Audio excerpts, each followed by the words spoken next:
Von Clausewitz, uno de los más influyentes historiadores y teóricos de la ciencia militar, afirmó que la guerra moderna es la continuación de la política por otros medios.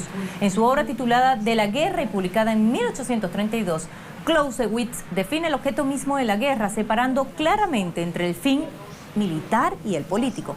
Afirmó también que la guerra nunca debe ser un propósito en sí misma. Con el paso de los años y la construcción de grandes conglomerados capitalistas, ligados usualmente al imperialismo, la guerra comenzó a ser un negocio, ya no por el botín de guerra obtenido por el vencedor, ni por la ampliación de territorios y mercados, sino por la propia guerra. Pero, ¿quiénes se benefician de estos conflictos armados? ¿Qué estrategias utilizan para optimizar sus ganancias?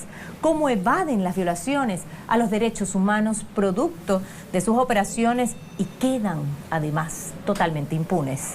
Pongamos el punto en la I.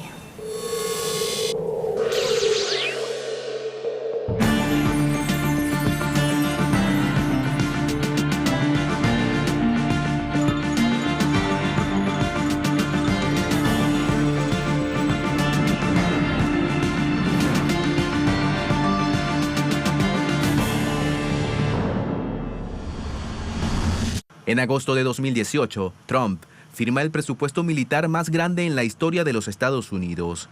A finales de octubre, la OTAN realiza en Noruega las mayores maniobras militares tras la Guerra Fría. En noviembre, Francia propone la creación del ejército europeo al margen de la OTAN, y la iniciativa recibe el respaldo de la canciller alemana Angela Merkel. Se pronostica una carrera armamentística sin precedentes, con lo que el gasto militar se proyecta en los próximos años a niveles inéditos.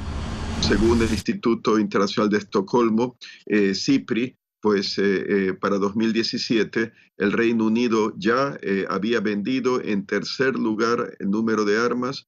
Creo que 35.7 mil millones de dólares, después de Estados Unidos en primer lugar y Rusia en segundo lugar. Eso por un lado, el negocio. Y ya ven, por ejemplo, guerras así como la guerra de Yemen, que esa guerra, para los saudíes es una cuestión probablemente de influencia en la península arábiga, guerra religiosa entre ellos que son suníes, musulmanes suníes, contra los musulmanes chiitas que son los de Ansarollah, los llamados hutíes de Yemen, pero para Estados Unidos, para España en menor grado, pero también para Francia en mayor grado que España, y lo mismo el Reino Unido, es gran negocio. Incluso hasta creo que Finlandia está vendiéndole armas, entre otros, a los saudíes. Y estamos hablando de miles de millones de dólares. Como saben bien, el presidente Donald Trump quiere venderle a Arabia Saudita algo así como cerca de 100.000 millones de dólares en armas americanas. Y según SIPRI, el instituto sueco, para el 2017 Estados Unidos, de un total mundial, que eso incluiría de todo, no solo exportaciones de armas a otros países, pero también lo que gastan los ministerios de defensa nacionales, como el de Estados Unidos, un total en 2017 de 398.000 millones de dólares, más de 398.000 millones, cerca de 400.000 millones, en los que una buena parte va para el Ministerio de Defensa, pero otra parte del Ministerio de Defensa de Estados Unidos, gastado por ellos, pero también exportaciones de armas. Así que tienes dinámicas, tienes conflictos, tienes propuestas como la de Macron para un ejército europeo, que tengo entendido que no ha sido bien recibido por todos, pero en todo caso, es negocio potencial si se llegara a aprobar. Las compañías militares privadas operan como cualquier otra empresa transnacional. Algunas hasta cotizan en la bolsa y tienen subempresas. Una idea sobre el crecimiento de este sector la puede dar la relación entre soldados regulares y empleados de estas compañías en los propios campos de batalla. Por ejemplo, durante la primera guerra en contra de Irak en los 90, una de cada 100 personas presentes en el campo de batalla pertenecía a una compañía militar privada. Posteriormente, en Afganistán ya era una de cada 50 y en Irak, al principio de la guerra en el 2003, era una de cada 8.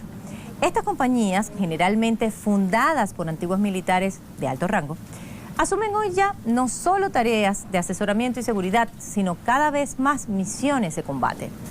En Colombia, los grupos paramilitares nacieron de las élites sociales, quienes contrataron compañías militares privadas bajo el auspicio financiero y político principalmente de Estados Unidos y también de Europa.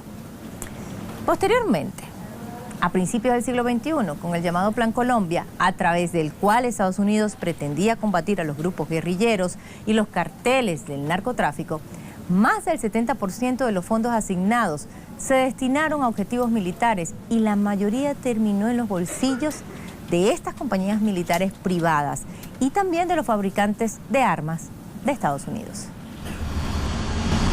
Plan Colombia, suscrito en 1999 por los mandatarios Andrés Pastrana y Bill Clinton, permitió que entre 2013 y 2014 la producción de cocaína aumentara un 52%, según reveló la Oficina de Naciones Unidas contra la Droga y el Delito, ONUD. El área de cultivo de coca creció un 44% entre 2013 y 2014, y esa tendencia repitió en 2015.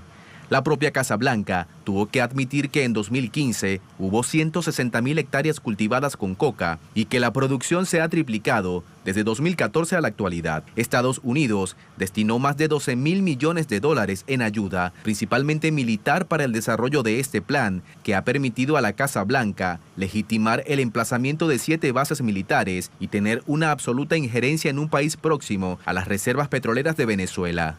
15 de enero de 2012, Estados Unidos lanza la Operación Martillo, coalición internacional de, entre comillas, lucha contra el narcotráfico, esta vez en Centroamérica, bajo la conducción del Comando Sur. Militares de Honduras, Belice, Canadá, Chile, Colombia, Costa Rica, El Salvador, Nicaragua, Guatemala y Panamá participan de entrenamiento y capacitación brindada por las Fuerzas Armadas estadounidenses. Solo en Guatemala hay 300 marines en diversas ciudades capacitando y entrenando a las Fuerzas Armadas locales. La Operación Martillo incluye la presencia permanente de naves y aviones en las zonas marítimas específicas en aguas costeras a lo largo del Istmo Centroamericano y ha logrado que las rutas marítimas de los narcotraficantes dejen el Caribe y se trasladen al Pacífico. El Plan Colombia y la Operación Martillo se complementaron con la llamada Iniciativa Mérida, lanzada por George W. Bush para México, en el marco de la llamada Guerra contra el Narcotráfico, enarbolada por el presidente mexicano Felipe Calderón. El Congreso estadounidense asignó más de 2.300 millones de dólares y hasta la fecha ha entregado 1.600 millones en equipo y un entrenamiento que solo muestra efectividad para la criminalización de la protesta social y el tutelaje de las Fuerzas Armadas mexicanas por parte de Estados Unidos. En la Iniciativa Mérida participan la DEA, la CIA, el Pentágono, el Consejo Nacional de Seguridad y el FBI. Mérida ha dejado más de 250.000 homicidios y 37.000 desaparecidos en un contexto de ejecuciones extrajudiciales.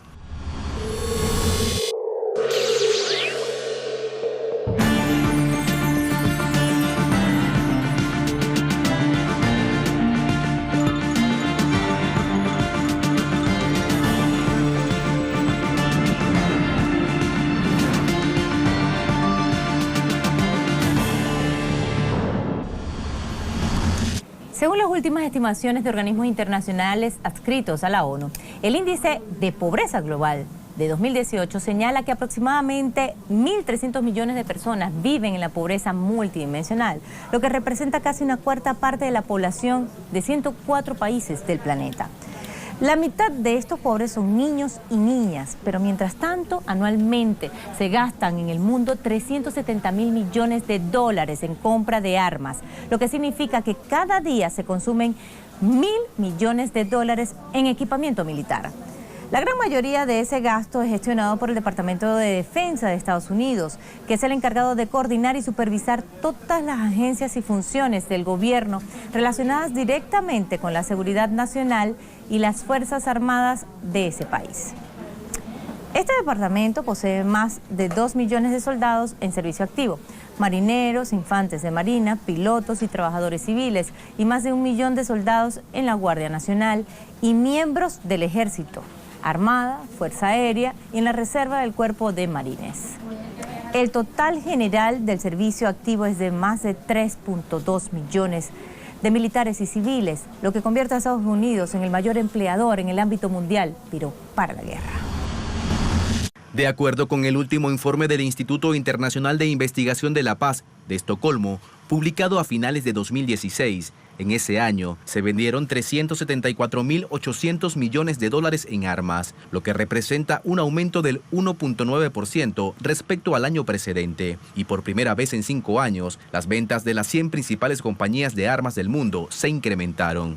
Las empresas estadounidenses ocupan 7 de los 10 primeros lugares de la lista de vendedores de armas. Crecieron un 4%, impulsadas por las operaciones militares fuera del país, así como las adquisiciones de grandes sistemas armamentísticos por parte de otras naciones. Las compañías de Estados Unidos representan el 57,9% de las ventas y las occidentales en general el 82,4%. Los gigantes de la industria armamentística cifras 2017 y ventas en millones de dólares 2016 son Lockheed Martin, Estados Unidos, 47.248 millones de dólares. Boeing, División Defensa, Espacio y Seguridad, Estados Unidos, 29.500 millones de dólares.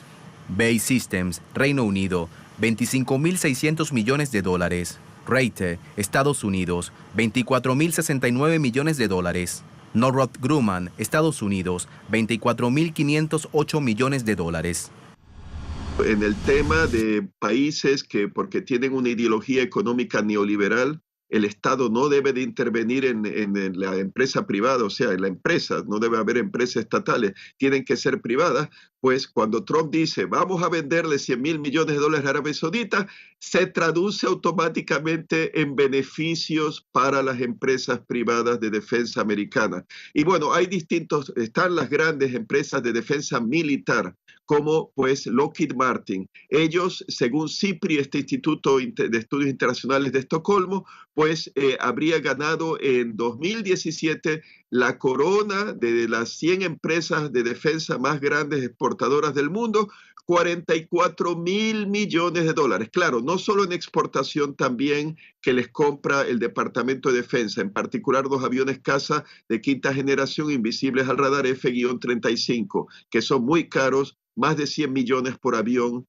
O sea que ahí pueden tener una idea. Está la Boeing, que también pues en segundo lugar en Estados Unidos como empresa de defensa. Están otras como Raytheon, pues por ejemplo, y Northrop Grumman, y en otros países pues tienen por ejemplo la Rheinmetall, alemana, que fabrica los cañones, por ejemplo, de los tanques Leopardo 2, y está, pues, por ejemplo, la British Aerospace Systems, BAE Systems, está la Airbus, consorcio europeo, que involucra, pues, a el Reino Unido, a Francia, a Alemania, a España, por ejemplo, a Italia.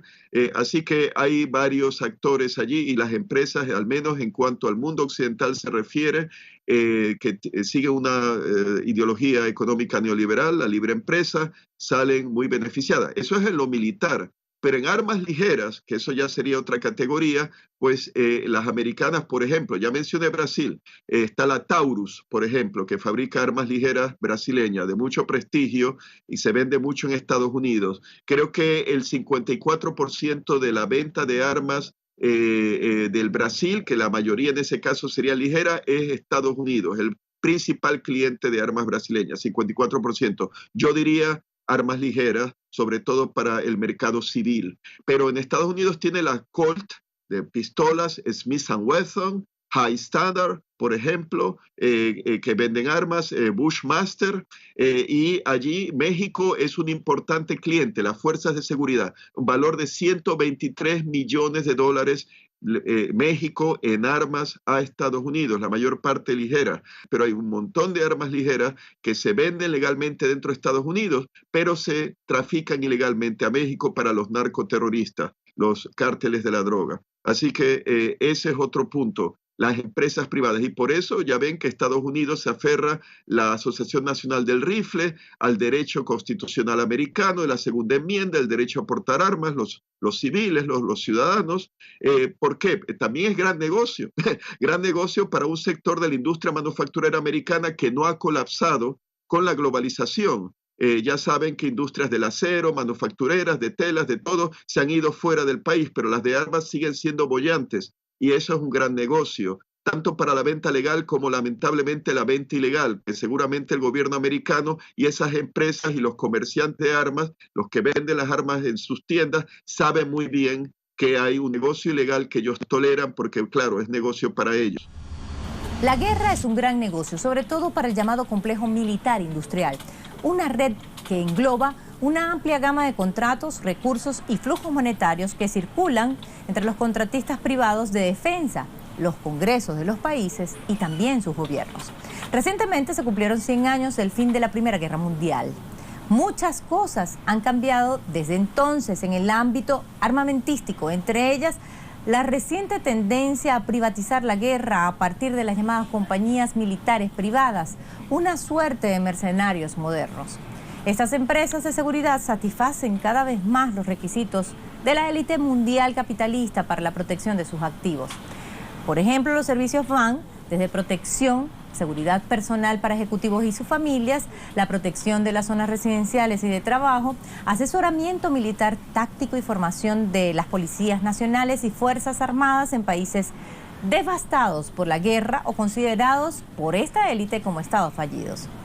Además, recopilan informes de inteligencia sobre los movimientos sociales y grupos de oposición, la adquisición de armas y gestión de los sistemas de armas y fuerzas de ataque para acciones militares y potencialmente asesinatos. Es decir, el gran negocio redondo a costa del sufrimiento de los pueblos. G4S, con sede en el Reino Unido, es la compañía militar privada más grande del mundo, con 625.000 empleados en los 5 continentes y en más de 120 países, lo que la convierte en la quinta empresa privada en el ámbito mundial con mayor cantidad de empleados. 9 de las mayores empresas del mundo en gestión financiera tienen inversiones en G4S. Algunos de sus principales contratistas son los gobiernos del Reino Unido, Estados Unidos, Israel y Australia. En el sector privado, G4S ha trabajado con empresas como Chrysler, Apple y Bank of America. En Nigeria, Chevron contrata a G4S para operaciones de contrainsurgencia, incluyendo mercenarios de reacción rápida. G4S realiza operaciones similares en el Sudán Meridional y proporciona equipos de vigilancia a los puestos de control israelíes y también en las cárceles de ese país, además de participar en la seguridad de los asentamientos judíos en Palestina. Otro contratista militar privado, Constelling Holdings, anteriormente Blackwater y Triple Canopy, es uno de los principales proveedores de seguridad, apoyo militar y servicios de asesoramiento al gobierno de Estados Unidos, gobiernos extranjeros, corporaciones multinacionales y organizaciones internacionales. El Constellings es administrado por un consejo de administración que incluye al multimillonario Red McCombs, John Ashford, el ex fiscal general de Estados Unidos, al almirante retirado Bobby Inman y Jack Quinn, un consejero importante del Partido Demócrata que desempeñó tareas como jefe de gabinete del vicepresidente Al Gore y como asesor del presidente Clinton. Estados Unidos está produciendo, por ejemplo, misiles que pueden ser convertidos en misiles de alcance medio e intermedio. Hay, por ejemplo, por Orbital Systems, que es una compañía que creo que ahora se me escapa, creo que le pertenece a Lockheed Martin, Orbital Systems, no a Northrop Grumman, a Lockheed Martin. Orbital Systems produce el misil para uno de los misiles pesados de defensa antimisil estratégica contra misiles balísticos que tiene Estados Unidos en Alaska, en Fort Greely, y también en la base Vandenberg en California. Estos misiles tienen un alcance hasta incluso de 5.000, 5.500 kilómetros, con una ojiva creo que de 64 kilogramos. Pero si le pones una ojiva de 64 kilogramos con una ojiva nuclear, no defensiva, antimisil, pero nuclear, que puede ser de 15 kilotones, que es equivalente a la bomba de Hiroshima, o puede ser una ojiva mayor, le reduces el alcance, ya no serían 5.000 kilómetros, alcance intermedio, según el tratado INF, le aumentas a 100 kilogramos, pero entonces sería un misil probablemente alcance medio, que violaría el tratado INF. Pero claro, ahí está Lockheed Martin, ahí está pues Orbital Systems, hay otros misiles que fabrica Estados Unidos como señuelos, para pruebas antimisiles, o sea, para que un sistema de defensa antimisiles los derribe en una simulación pues realista, ¿no? Pero claro, esos misiles tienen un alcance que si los adaptas, los conviertes en misiles de alcance medio e intermedio, y eso es negocio para Northrop Grumman, para Lockheed Martin, para Boeing, o sea que un sector que era coto cerrado porque eran misiles prohibidos por el tratado, pues serían fabricados, gran negocio mayor aún para el sector militar industrial. Por eso el presidente Eisenhower americano llegó a decir, cuidado con el sector militar industrial, sobre todo cuando se casa con los políticos del Congreso y del Ejecutivo, del presidente. Pues ahí vemos, ahí es lo que está ocurriendo. El complejo industrial militar es el gran beneficiado de las guerras y de cada una sacan sus dividendos de la misma forma como lo hace cualquier transnacional, sin reparar en absoluto en la destrucción y víctimas inocentes que dejan tras su paso. Si sumamos a estos dividendos las enormes ganancias producidas por la reconstrucción de países devastados por la guerra, el apoderamiento de sus recursos naturales como el oro, el petróleo, gas, coltán, entre otros, y las impagables deudas externas con las que quedan además los países invadidos, podemos concluir sin lugar a dudas que buena parte de la élite capitalista mundial tiene sus cimientos en la industria de la guerra y también sus fortunas se crecen sustentadas con la sangre de millones de inocentes.